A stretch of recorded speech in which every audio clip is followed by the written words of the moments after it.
In the nation's capital, Alan Nichols is getting an early morning workout.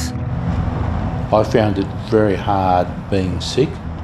Now I've taken very much an approach of improving my health.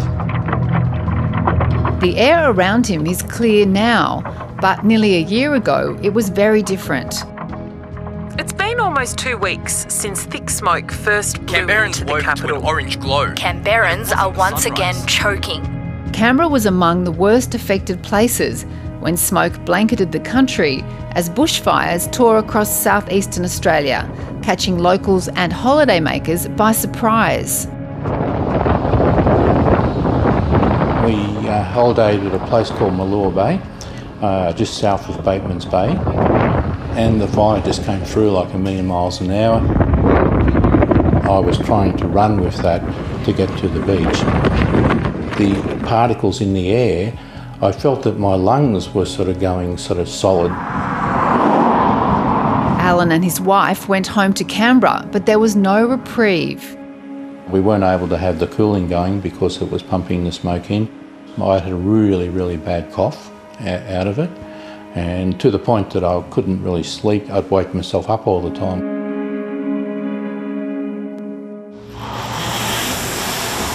So I just got a second-hand rowing machine and thought I'd have a chance of getting that crap that may be in my lungs out.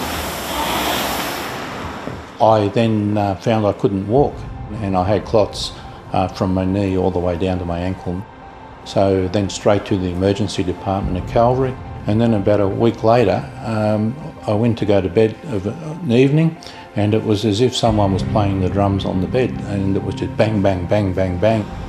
In the car straight back down to Calvary Hospital to try and work out what was happening, and my heart had gone out of rhythm, and they've told me I'll be on blood thinners for life now. Alan is one of many Australians still suffering from last summer's bushfires. The Royal Commission into Bushfires heard smoke contributed to an estimated 3,000 extra hospital admissions and 400 deaths. They've died from chest infections and pneumonia. They've died from heart attack and stroke and cardiovascular disease associated with hazardous air pollution exposure. Exacerbations of asthma and emphysema and COPD.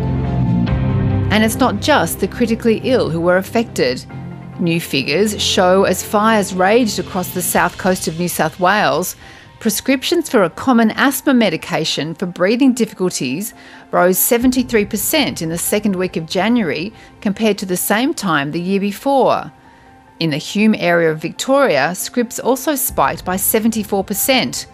And the ACT, inhaler sales tripled just after New Year.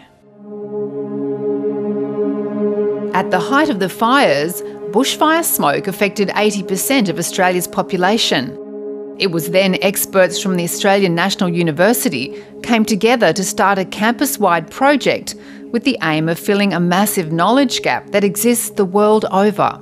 I think we know a lot about air pollution. We don't know as much about bushfire smoke or wildfire smoke exposure.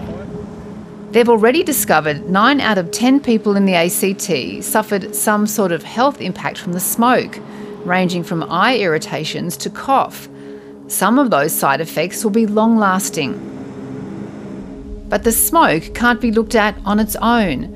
The health impacts were compounded by the heat, a lack of exercise from staying indoors, and stress. Whether or not there is an association with a slight increase in malignancy and cancers, those are questions we won't know the answer to for another 10 or 20 years. The Bushfire Royal Commission made a series of recommendations. It includes nationally consistent air quality measurements, readings being taken and reported close to real time, and better advice on how to minimise the health impacts of bushfires. There's even suggestions of having smoke plans, where communities identify clean air havens such as libraries or schools with air filtration systems. Concerned emergency services leaders have vowed to make sure these recommendations are more than just words. They've launched their own tracker to monitor outcomes and say now is the time to implement long-discussed air quality reforms. It's very critical that they don't lose the momentum. They need to look at this in the same way as they look at other public health emergencies. They say dealing with the smoke is just treating a symptom, not addressing a deeper issue. Climate change is the big driver here. But for some, it's already too late.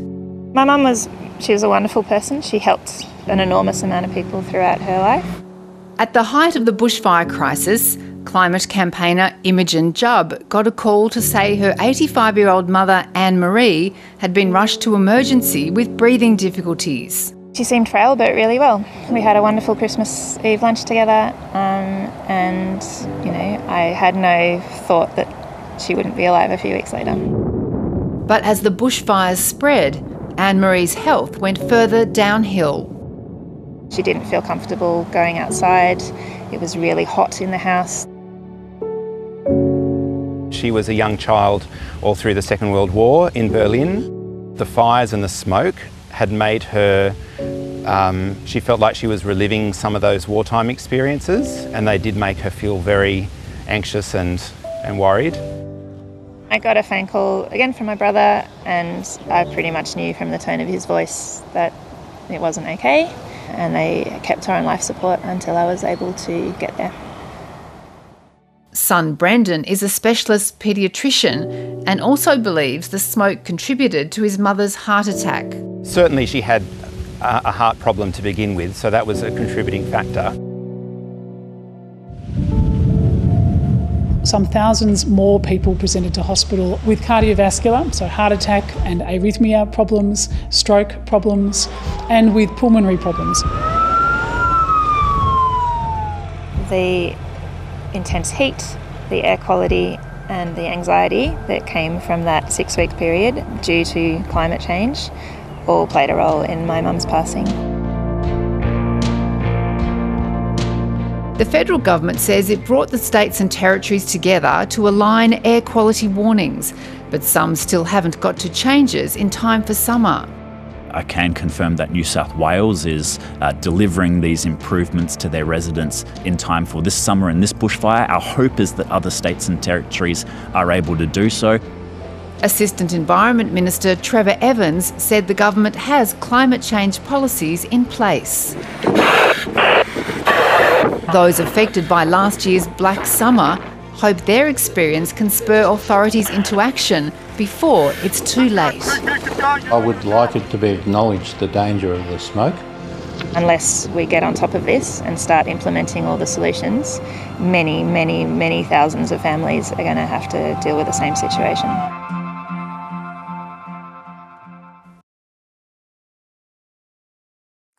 Hi, I'm Lee Sales. Thanks for watching this story. If you'd like to watch more of 730's stories, they are on the left of your screen.